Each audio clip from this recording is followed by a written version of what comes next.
All right, so we're live. Joshy, welcome back. For those of you who don't know, this is our second attempt, second take. So I guess you could say in relative terms, we've come out a little nervous, missed the first snatch, but we're confident in our second attempt on this platform. Give it another crack. Yeah, that's right. So this is Josh Ward. For everybody watching, listening, Josh is the owner of Controlled Chaos and one of the lead figureheads, I guess you could say, behind the weightlifting platform. Super nice dude. Have enjoyed a lot the last couple of months. So almost a year. We almost up to our 1 year kind of anniversary. Yeah, probably. Yeah, it's getting up there. I think we met. I think Kat did that comp at Hawthorn not too long after we just got back from Canada. I think was kind of the first.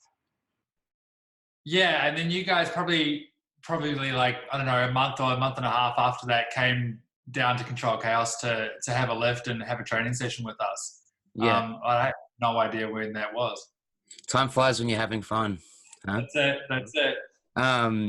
So yeah, I think and like we just sort of had a chat off air. I think, you know, one of the fallings of being the first guest on a podcast is it's the first podcast that the podcast has done, right? So I think there was still a little bit on my end from figuring out what exactly I wanted this, you know, format of the podcast to look like and how I wanted it to go. And I think, you know, in the 10 or so that we've done now, what I've found actually works best and what I thought best has definitely evolved and changed. And I had a lot of thinking of like, should I still put the first one we did up? Because we did still have like quite a good chat and really did quite, you know, get a bit of an insight into why you do what you do and how you do it. But I didn't also want it to come across as being like, oh, like here's like hackers just talking shit for like an hour and a half. And then it's like, oh, here's a 25-minute Q&A with Josh Ward. So, look, I mean, that's how businesses evolve, right? You trial one and then you figure out how to make it better each time. And every time you do it, you just make it a little bit better. Exactly right. So I guess it's the podcast evolution, right? That's it. So, man, super thankful and super grateful of giving up even more time. But yeah, I guess, you know, take us through, you know, you're from New Zealand originally. And maybe I can just recap sort of quickly the major points of our conversation. You moved across from New Zealand. You started with CrossFit, correct? Yes. Yeah, and then came across into weightlifting that way, and then just kind of fell in love with the heavy bars and the PRs, right? Yeah, look, it's a pretty classic story. Like, I'm pretty sure Chris and Lester both started very similar ways. Started in CrossFit, started coaching CrossFit, really loved that kind of realm, but then very quickly fell in love with the barbell. Met some people, Zach Gergovich, my first weightlifting coach, and just kind of really took it from there. And always knew that I wanted to coach and stuff like that. And yeah, just kind of evolved from there. Started in the garage and coached a few people out of there, and then got a couple jobs in some CrossFit gyms and realized it wasn't quite for me. And then about 3 years into it, I opened up my own gym, and here we are now, another 3 years later. Yeah. So for someone who doesn't really like CrossFit, it's always encouraging to still see you punching out a few muscle ups on your Instagram, just to make sure you still got it, right? Just to remind you. That's it. Look, I mean, I love CrossFit. I still, obviously, if you check out my Instagram, I still do CrossFit every now and again. At the moment, I'm in a bit of a phase of my training where I just kind of want to enjoy my training and have a bit of fun with very little stress, and don't have a lot of time to spare at the moment. So it's very easy to get down to the gym and hit out a 30-minute workout as opposed to a 2-hour weightlifting session, having all the goals and stuff that you're working towards. Yeah. Do you want to share a few of those with us at the moment? What are the goals on the board for you in terms of being an athlete, being a gym owner? You know, how much do you work to kind of to toe that line to separate the two? Is it one and the same for you? Yeah, look, it's always been a little bit one and the same. I originally started as an athlete doing weightlifting because I always wanted to coach and I always wanted to own my own gym. So I remember having a conversation with Zach after a training session at Schwartz CrossFit. We just had like a weightlifting session there, and I was walking out the door with him, and he's like, why are you doing this? Like, why do you want to do weightlifting? I was like, dude, I just want to coach. Like, I just want to be a badass weightlifting coach. And he's just like, oh, really? Like, I was like, yeah, like nationals is cool. Like nationals, like I want to compete at nationals. I want to do well. I want to be a good athlete, but I want to do it to be able to develop my experiences, to be able to be a great weightlifting coach. So even now, it's still kind of like that. I very rarely will put something into someone's program that I haven't done personally myself. Like if I'm going to crush them, I've got to crush myself with it first, just so I know what they're going through and what they're feeling. And depending on what time of year it is, typically at the end of the year, I can get out a little bit more time for weightlifting and my own personal training. But throughout the year, it's kind of like stay fit, stay active. It's a massive mental thing for me to keep training. Otherwise, I can go and hit some pretty dark places if I don't stay with my training and stay active and hit those workouts and make myself feel good while training. So yeah, it's just maintenance. And yeah, that's pretty much it. At the moment, I do have set myself a goal though. I would like to compete in New Zealand at the South Island Champs and the New Zealand Nationals at the middle of the year and then Nationals at the end of the year. So just kind of see how my body goes with that and see if I can push towards those. Nice. It's tell me a little bit in terms of just wanting to be a weightlifting coach. How do you go from deciding all I want to do is coach to actually I want it to be my own facility? Because that's a hell of a step, right? Like, if you picture like, oh, okay, this is my ideal job, this is my ideal role. Becoming a small business owner is, I think a lot of people initially, maybe you make that mistake of thinking, I really love CrossFit, I'm going to open my own gym, or I really love weightlifting, I'm going to open my own facility. But then once you start down that path, you realize that like, it's not just being a good coach doesn't make you a good business owner, right? Like being a good athlete doesn't make you a good coach. And I think that's very kind of similar in that transition. When did that become, was that like a realization that you had that you weren't expecting, that like, oh shit, I need to be more than just a coach to run this? Or was that like, I want it to be done my way and therefore I feel like I need to do it, in this direction, take it in this direction? I guess I was kind of like one of those lucky kids where I realized from a very young age exactly what I wanted to do and kind of just like work towards that. And so I remember when I was, maybe like 10, 11, I kind of started my own first little business and I put out flyers through the neighborhood to look after people's pets while they were away on holiday. So every holidays I would put out these flyers and I'd get phone calls and I'd go around to these people's houses and look after their pets while they were on holiday, and I'd make some money like that. And then also like Easter time, my mum used to make and sell Easter eggs, like chocolate Easter eggs. And so I kind of took up that as well. So I kind of always knew that I wanted to own my own business and work for myself. So it wasn't really much of a thought process going, oh, like, what should I do? It's like, oh, I love coaching, so I'm going to own my own gym. And I did have that realization at some point where I was sitting on the train, we just moved to Melbourne. I was sitting on the train next to my mum. I think I was 18 years old. And I was like, I think I'm going to own my own gym. And she's like, okay, that's a great idea. It just kind of went from there. I've just always known what I've kind of wanted to do. So I guess I'm just one of those lucky kids. I think that's super interesting in itself that you kind of had that similar direction. I think a lot of people that I've spoken to, and I know even for myself, like being sort of where we are now has caused or meant that something else has taken a complete 90-degree turn at like some point. Yeah. So I think that's super cool. I think that's awesome. I think that having that motivation from such a young age and being able to see it all the way through, I think is super cool.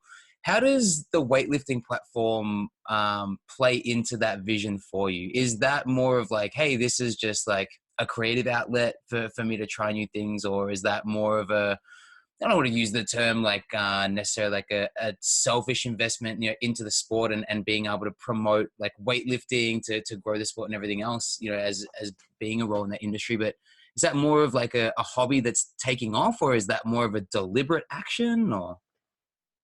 It was, again, it's a little bit of both. So, I mean, I just love weightlifting. I love knowing stats. I love knowing who's lifting what, who's competing against who, and who's lifted what before.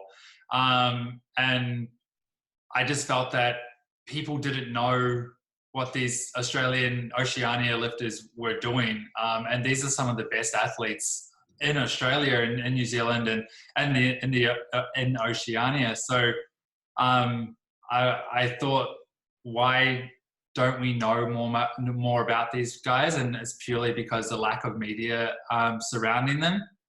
And so, yeah, I got together with a friend, one of the lifters from the gym here, Dan. He's a reporter and a journalist, and just posed the idea. So how do we get this started? What do we do to get this started? And it just kind of took off. People really supported it, which I was a little bit surprised about to start off with. There's always those few out there that dislike what we're doing, but majority of the people out there are loving what we're doing, and we're getting great feedback from the community. And funnily enough, it's definitely not much of a creative outlet for myself, just purely because growing up, I always had trouble like writing and spelling and all that type of stuff. And every now and again, you'll definitely see spelling mistakes in the articles and the posts and stuff like that. But having Dan on board to do most of the editing and stuff, I really enjoy being able to sit down and research and write these articles and work towards making weightlifting in Australia a much bigger sport and a much bigger presence. And I think weightlifting and weightlifters in Australia need that. Yeah. So for anyone that doesn't know, you guys are basically the morning chalk up for weightlifting, right? Yeah, look, that's kind of what we based it on to start off with. We're like, hey, I want to be like you guys. And so, yeah, pretty much. Well, we're attempting to get that size, but it takes a bit of time. Have you thought, what happens if it really, really does take off? What does that mean for Controlled Chaos as a gym? How do you balance the two? Like at what point does one begin to almost detract from the other? Or is that just then become a question of, I just need to expand my team and have more people around to help it continue on?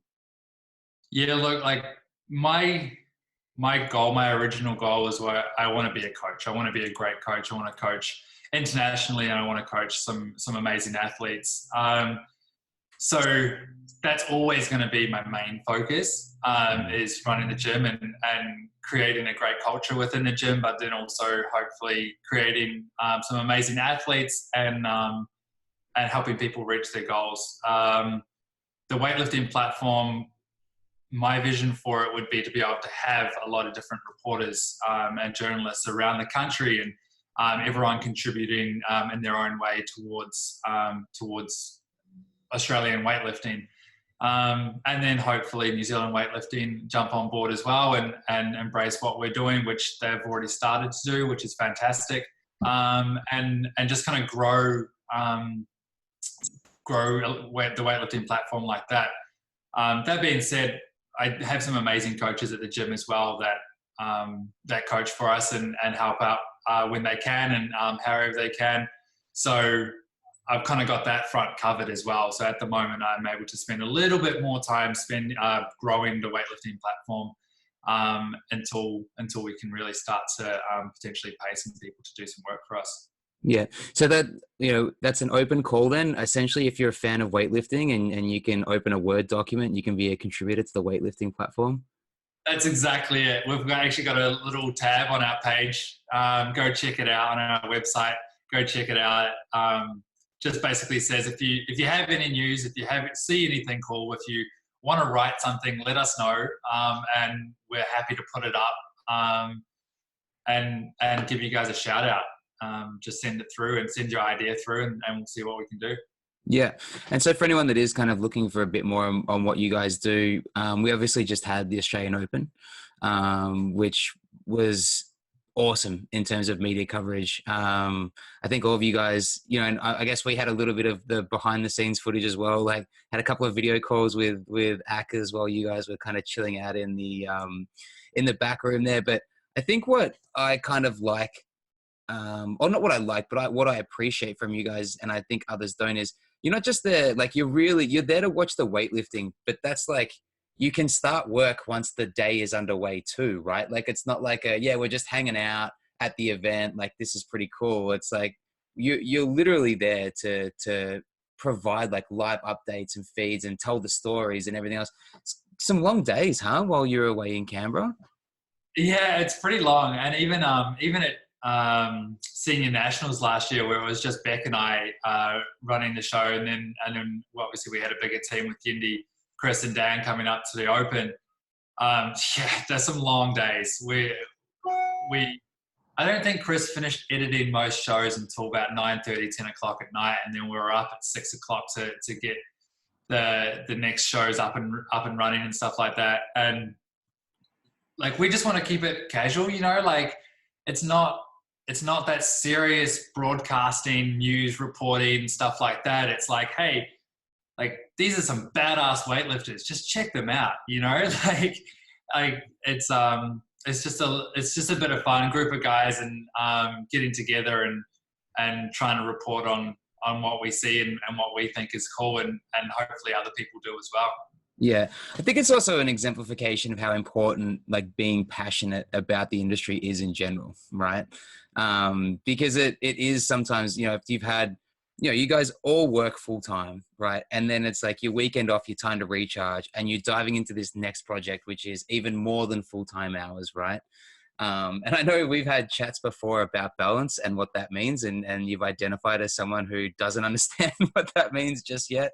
And but I think that it's hard to sometimes explain to other people who might be working in industries they don't feel super passionate about, that like, this is something that you would voluntarily choose to go and do, right? Regardless of any kind of benefit or that might come across with it. Like, the intent is just, you would be wanting to be there and be understanding these stories anyway, right? Yeah, exactly. And like, it's actually funny to root that out, because I was chatting to a friend at the gym here a while ago, and she's like, if you won the lottery, what would you do?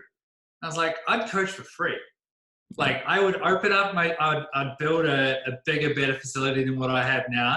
And I'd legitimately coach weightlifting and report on weightlifting and travel, and do whatever I can for the sport for free. Unfortunately, I haven't won the lottery, so I can't do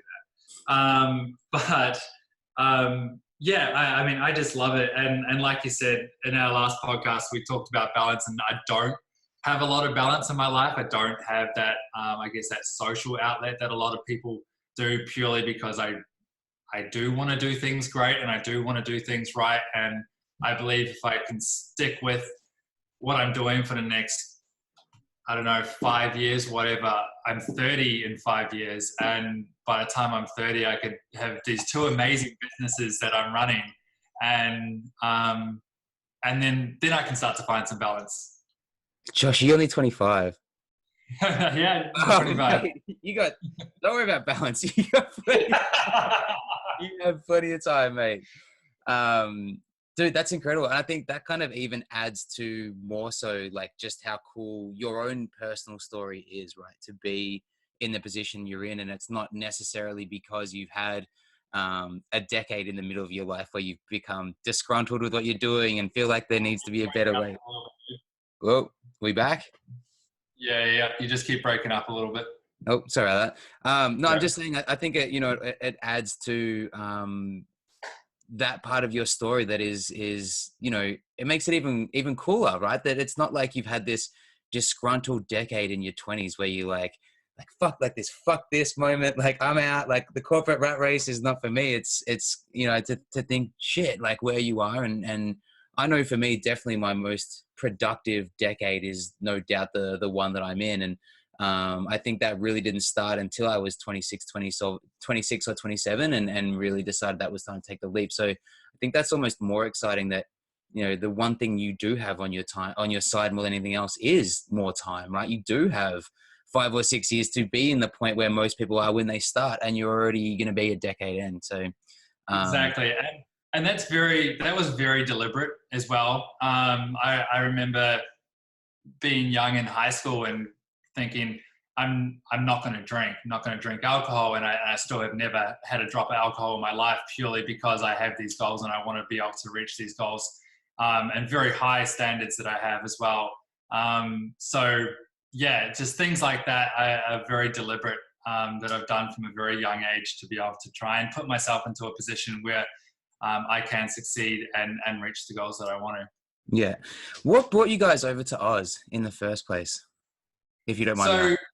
Yeah, so I was in high school and I was watching the tennis, the Australian Open tennis, on TV with my family, and I was like, man, that'd be so cool to go to. And then just one year, my mum was like, hey, should we go?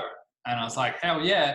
So we decided to come over to Melbourne, to watch the tennis for a couple of weeks, and then came back the next year, and then came back the next year. And then after that, we decided that it was probably time to move there, because we just absolutely loved Melbourne. I'd finished high school. I think I finished high school, and then 2 days after, I got on a plane to move to Melbourne.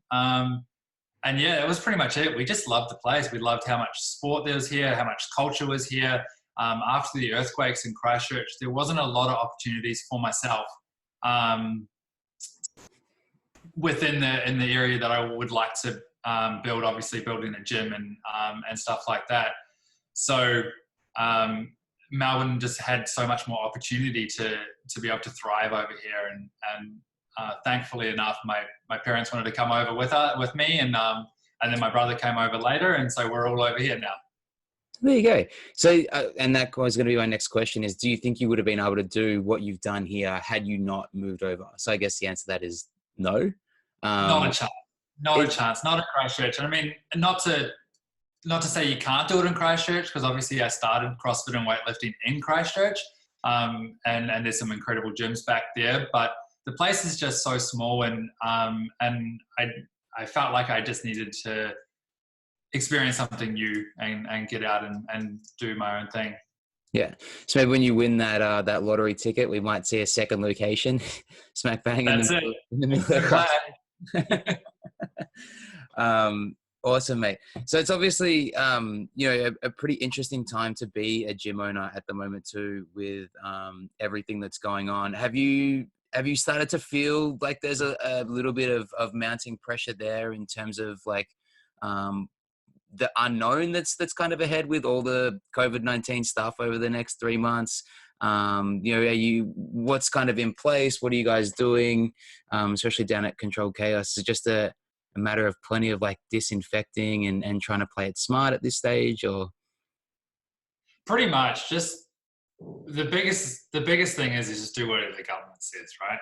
Yeah. So if the government says you can stay open, we stay open. If the government says we close, we close. And it's pretty much as simple as that. And obviously trying to keep everything as hygienic as you can in between.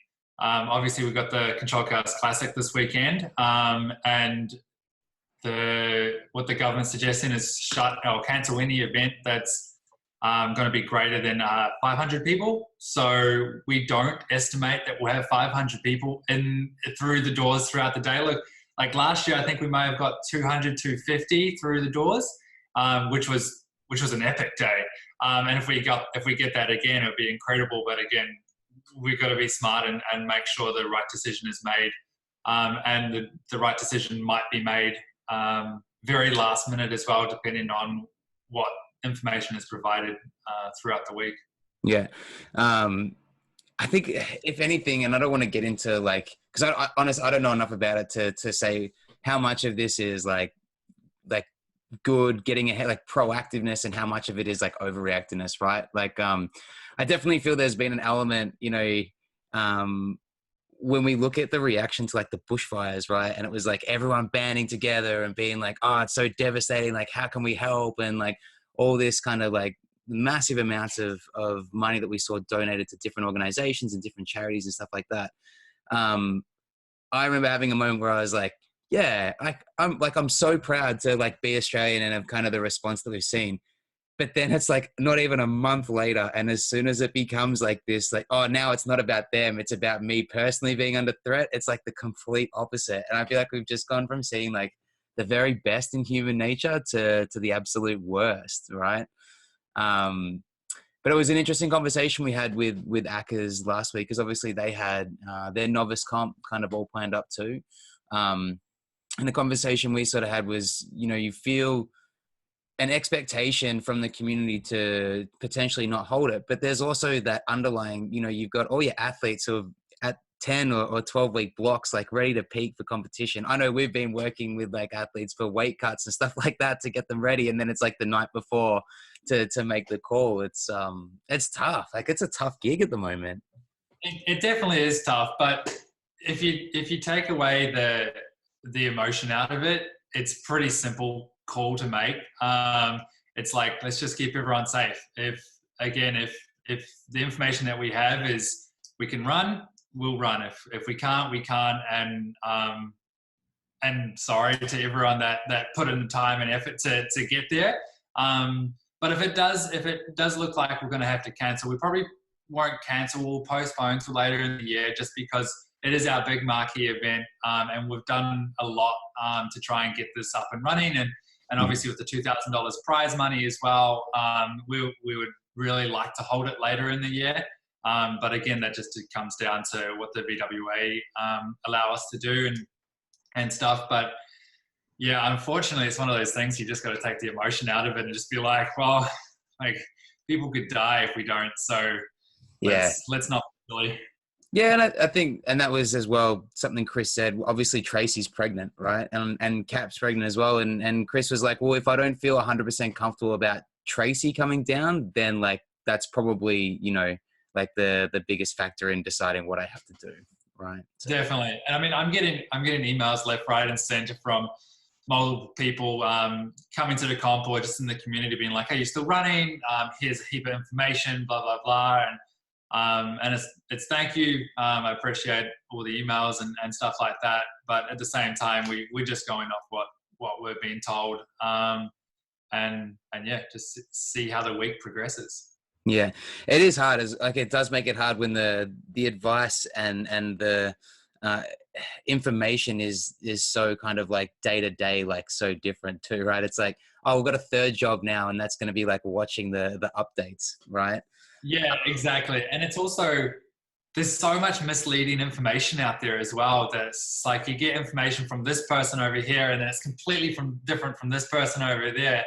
It's just like, we're just going to listen to that one source and see how we go. One of my good close friends, Beck, she's a principal at a school as well. So she's obviously getting all the updates. So she's obviously helping me decide and make the right call as well, because she's obviously working closely with the government to make sure she makes the right call for her school.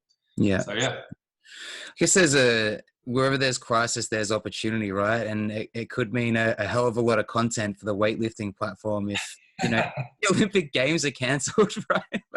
like that's it. Well, I mean, to be honest, I was kind of hoping to get a media pass to the Olympic Games and get some content that way. But obviously, like, yeah, same thing goes. If it's cancelled, it's a bit of content, and maybe we're able to run something within Australia for the athletes that we're going to go, or some of the top athletes from around Australia. Obviously, Nationals is going to come up later in the year as well, so that gives them the opportunity to potentially compete there and show what they can do. But Oceania Weightlifting Champs has been cancelled, so that's a big move, because that's the last qualifying event for the Olympics. And so what the Olympic Committee is going to do, or what the IWF is going to do, not really too sure yet. So we just have to wait and see. It's one of those things too, right? It's just so unprecedented that there's not necessarily like something that we can be like, oh, well, this is kind of like the step-by-step that happened last time. So I'm sure it's just going to be and it all comes to a head because it happens to be an Olympic year. And I think, like you said before, it does come to just taking the emotion out of it. And as much as you hate to say, like, there's always another comp, right? And there's always like potentially the next Olympics. But I guess if you're 32, 33, and this is kind of like you've decided this is your last crack at it, like, it can be quite an emotional, investment. Oh, look, it would absolutely suck for a lot of the Australian lifters. Like, Not like everyone's Erica 25, Josh, right? Yeah, that's it. But like Erica Yamazaki, like, I would be absolutely gutted if she doesn't get to go to the Olympics this year. She's missed out in the last two, and only just missed out in the last two, and she has a real shot this year.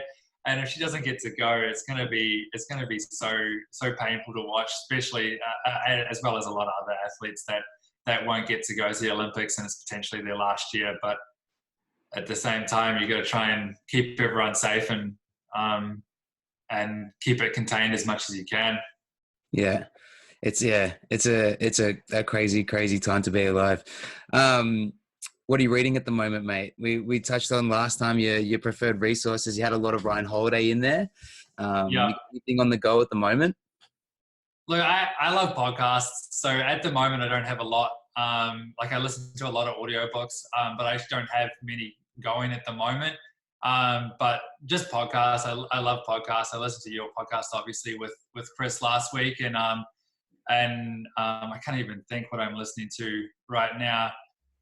Just a lot of random bits and pieces that sometimes don't even necessarily help with the gym or help with the businesses or coaching or whatever. I like to be able to blank out and just listen. I don't watch a lot of TV, so just listening to podcasts is kind of like my kind of relaxing time. Your balance, one might say. Yeah. Well, that's it. But yeah, nothing too serious, nothing too in depth at the moment. Unfortunately, there's not a lot of time to sit down and read right now. I think it's like, I don't know why, and don't take this the wrong way, but I think you come across, or you present as someone that has much more level-headedness and level of maturity than what I would expect for someone who's 25. And maybe it's the beard, like, I don't know, but I think that's kind of, it's a lot of things kind of in my own head are starting to make sense because of that. And like I said, I think that makes the whole story and the whole background even more commendable, mate. Yeah, look, it'd be interesting to, and fingers crossed, like, when we sit down and do this again in 12 months or 2 years or 3 years, and you start to get to that point of having been a gym owner for coming up to 10 years and that sort of stuff, how potentially that priority list for you sort of starts to change, or if you end up settling down and starting a family, or the weightlifting platform is now universal and you're across the road. Just be super interesting to see how, just like the podcast has evolved, how like Josh Ward begins to evolve in that regards as well. I mean that in like the nicest possible way. No, totally. I mean, I'm looking forward to it. I can't wait.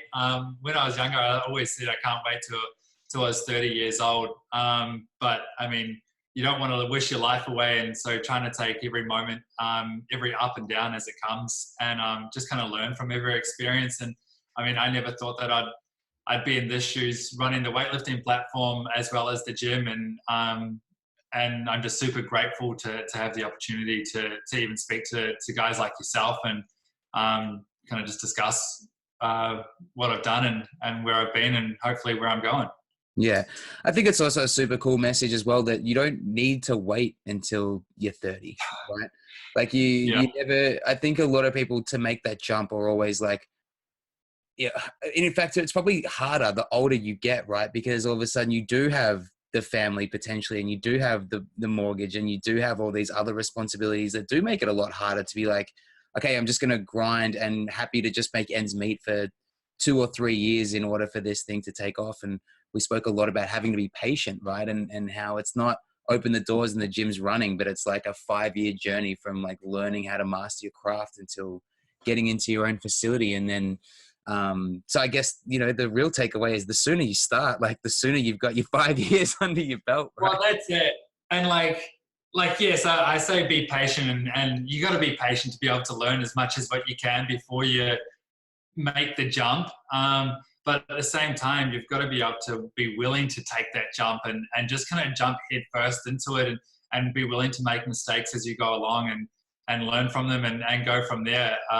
I truly believe that age is just a number. So just because I am 25 doesn't mean I can't rival those guys that are 45 and 50 in the back room while I'm coaching, or even in my own gym while I am coaching and developing athletes and kicking off or ticking off all the goals for my athletes at the gym. So I give everyone the same amount of respect no matter how old they are.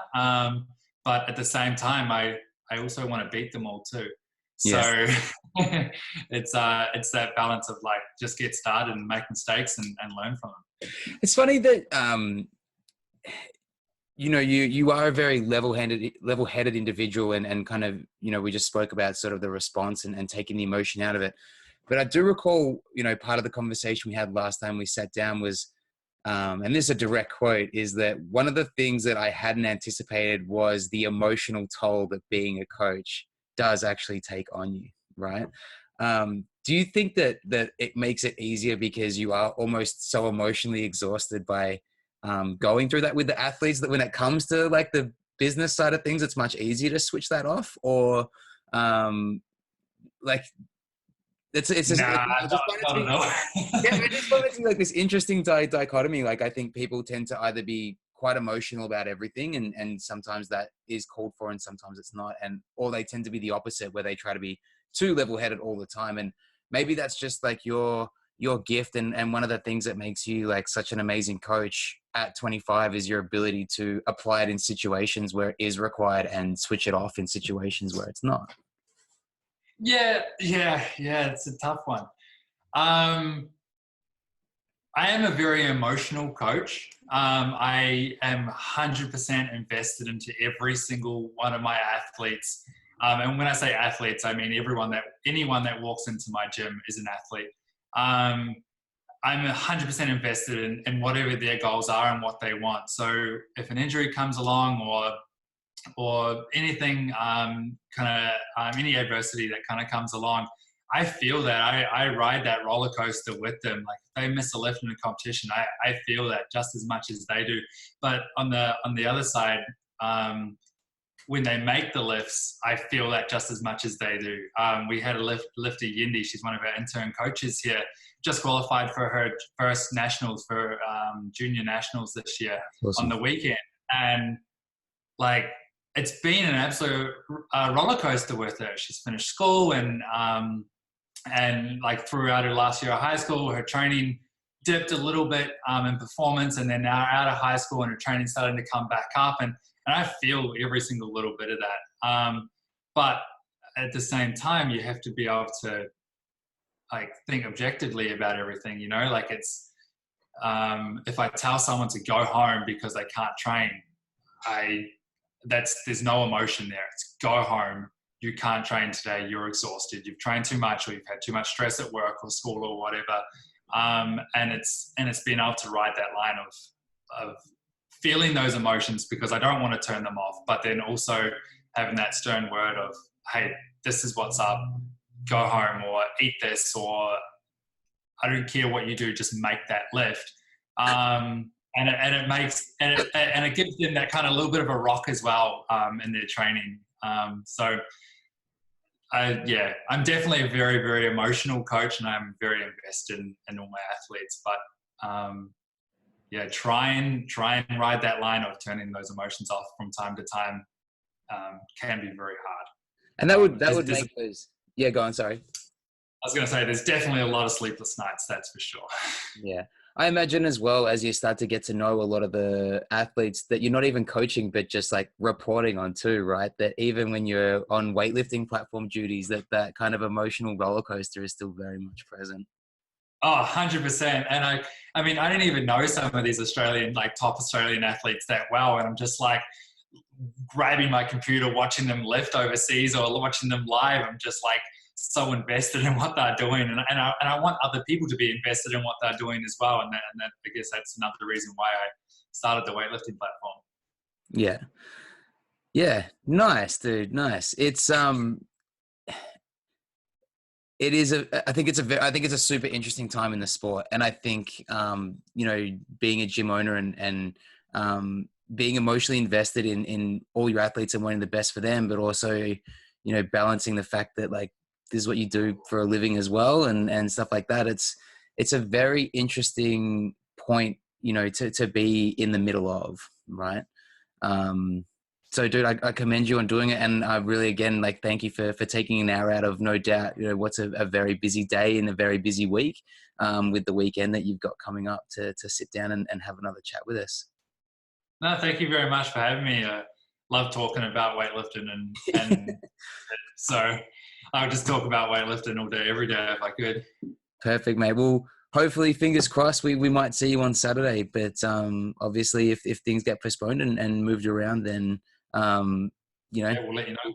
yeah. And I know we're keen to come down to a Monday Night Lights as well soon. But I guess that's kind of on the same, in the same vein as the comp at the moment. But I'm sure we'll see you very soon, mate.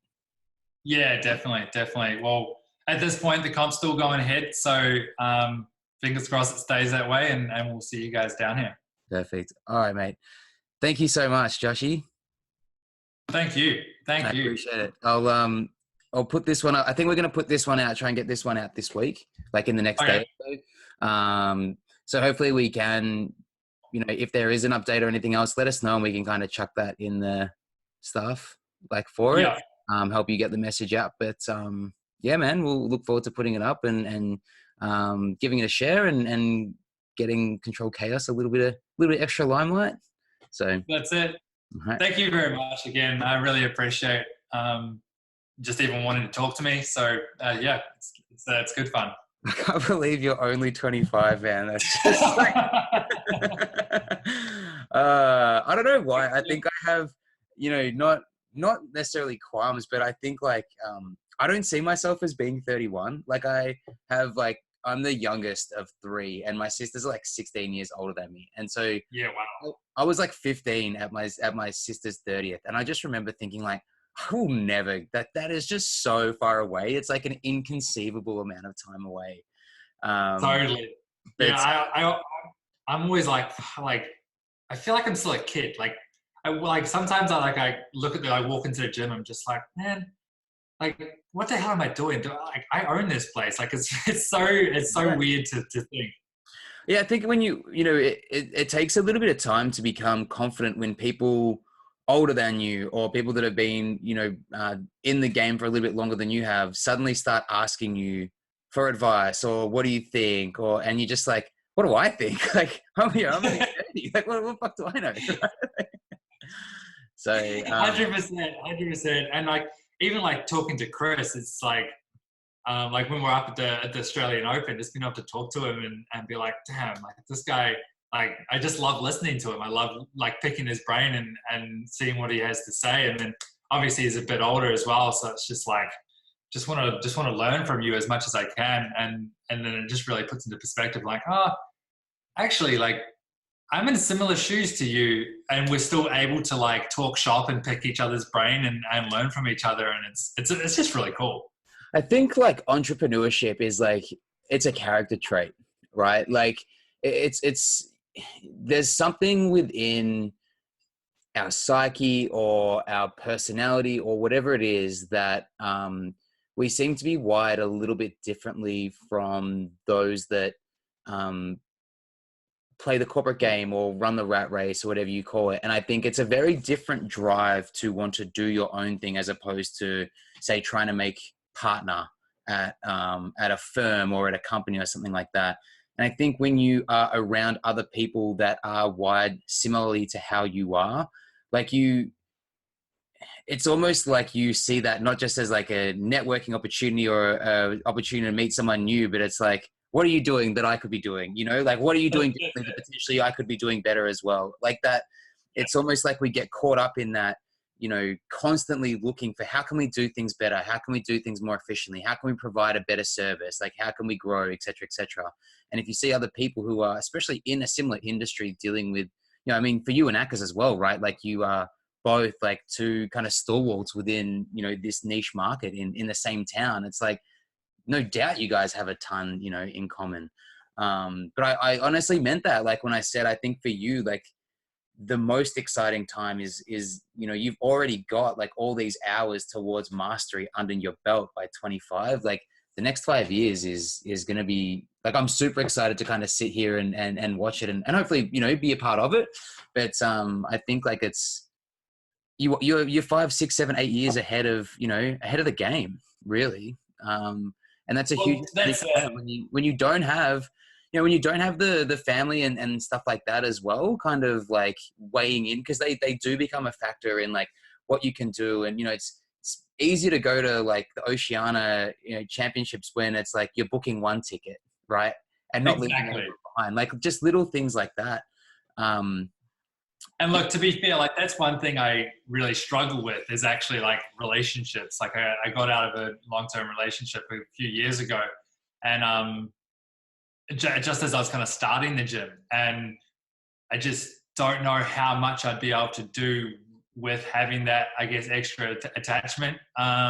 So yeah, it's a very fine line that I draw in trying to, I guess, have relationships with people and have like intimate relationships with people, and but then also trying to succeed in what I do, and I don't quite know how to ride that line yet, but I also have time to learn. So yeah, I think that's why there's so much like coaches dating coaches and coaches dating athletes and stuff like that too, right? Like, because inevitably you are going to need to find well, not that you're going to need to, but with weightlifting being such a big part of your life, you can't necessarily have all that much in common with someone who doesn't have that either, right? exactly.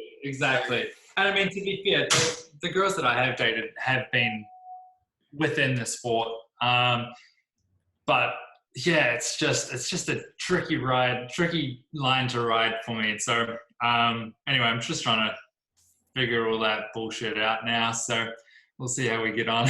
Yeah. I mean, the potentially government mandated social isolation doesn't really do you any favors either. Right? So, look, I'm not going to lie. That sounds like a dream to me. So Kat was saying this morning, she's like, I feel like I've been preparing for this my whole life. Like being forced to stay at home and like not go outside, like perfect. Dream job. 100%. It sounds great. Sounds fantastic. Maybe you have to adjust the goal a little bit to be like the world's greatest remote coach, Joshy. Nah. I definitely love the social aspect of coaching. Social aspect of life is a little bit on the brink. But anyway. Yeah, it's an interesting conundrum. But all good. All right, mate. I'm cognizant of the time. I'll let you get back to the rest of your day. Yeah, I got a private coming in about 4 minutes, so mate, I got to thanks do very much. And we might catch you towards the later in the week. Yeah, sounds good, bro. All right, bud. Have a good one. See you, mate. Yeah.